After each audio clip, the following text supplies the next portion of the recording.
গল্পের নাম ছোট্ট বিলাল ও ঈদের আসল খুশি। দীর্ঘ ১ মাস রোজা রাখার পর অবশেষে আকাশে ঈদের বাঁকা চাঁদ দেখা গেল। চারদিকে আনন্দ আর উৎসবের আমেজ। ৭ বছরের ছোট্ট বিলাল আনন্দে লাফিয়ে উঠল। কাল ঈদ! বাবা বিলালের জন্য বাজার থেকে খুব সুন্দর একটি নীল রঙের নতুন পাঞ্জাবি আর টুপি কিনে এনেছেন। বিলাল রাতে ঘুমানোর আগে বারবার তার নতুন পাঞ্জাবিটা নেড়েচেড়ে দেখছিল। পরদিন সকালে ঘুম থেকে উঠে বিলাল গোসল করল, গায়ে একটু সুগন্ধি অর্থাৎ আতর মেখে তার সেই সুন্দর নীল পাঞ্জাবিটা পরল। তাকে দেখতে একদম রাজপুত্রের মতো লাগছিল। এরপর সে বাবার হাত ধরে ঈদগাহের দিকে রওনা হল। ঈদগাহে হাজার হাজার মানুষ একসাথে আল্লাহু আকবার আল্লাহু আকবার তাকবীর দিচ্ছিল। নামাজ শেষে বিলাল সবার সাথে হাসি মুখে কোলাকুলি করল এবং সবাইকে ঈদ মোবারক জানাল। আত্মীয় স্বজনরা বিলালকে আদর করে অনেকগুলো চকচকে টাকার নোট ঈদি অর্থাৎ সালামি দিল। বিলালের পকেট সালামিতে ভরে গেল।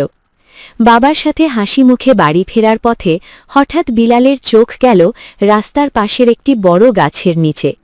সেখানে হাসান নামের একটি ছেলে খুব মন খারাপ করে বসে আছে।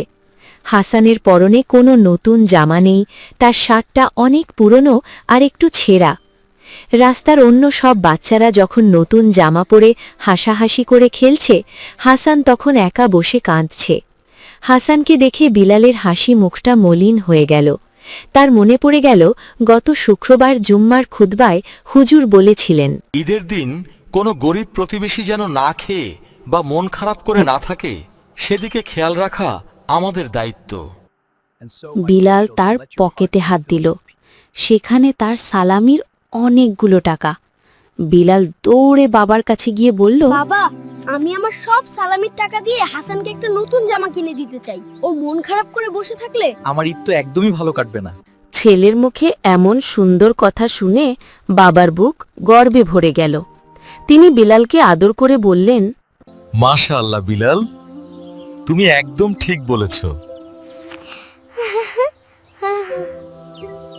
বাবা আর বিলাল মিলে হাসানকে সাথে নিয়ে পাশের একটি দোকানে গেল এবং বিলালের সালামির টাকা দিয়ে হাসানের জন্য একটি সুন্দর লাল রঙের পাঞ্জাবি কিনে দিল। এরপর বিলাল হাসানকে নিজেদের বাড়িতে নিয়ে এলো। বিলালের মা হাসানকে দেখে খুব খুশি হলেন। তিনি হাসানকে আদর করে টেবিলে বসালেন এবং নিজের হাতে বানানো দারুণ মজার দুধ সেমাই, জিলাপি আর পায়েস খেতে দিলেন। নতুন পাঞ্জাবি পরে আর মজার সেমাই খেয়ে হাসানের মুখটা খুশিতে ঝলমল করে উঠল। সে বিলালকে জড়িয়ে ধরে বলল, বিলাল, তুমি আমার সবচেয়ে ভালো বন্ধু। আজকের ঈদটা আমার জীবনের সেরা ঈদ। এরপর বিলাল আর হাসান একসাথে মাঠে দৌড়ে খেলতে চলে গেল। তাদের হাসিতে যেন পুরো মাঠ আলোকিত হয়ে গেল। বিলাল সেদিন একটা খুব গুরুত্বপূর্ণ কথা বুঝতে পারল। নতুন পাঞ্জাবি পরে নিজে নিজে আনন্দ করার চেয়ে সালামির টাকা দিয়ে গরিব বন্ধুকে হাসানোর আনন্দ অনেক অনেক বেশি মিষ্টি। নীতি কথা: ঈদের আসল আনন্দ শুধু নিজের নতুন জামা পরা বা ভালো খাবার খাওয়ার মধ্যে নেই, বরং গরিব, অসহায় ও বন্ধুদের সাথে নিজের আনন্দ ভাগ করে নেওয়ার মাঝেই রয়েছে ঈদের প্রকৃত খুশি ও আল্লাহর সন্তুষ্টি।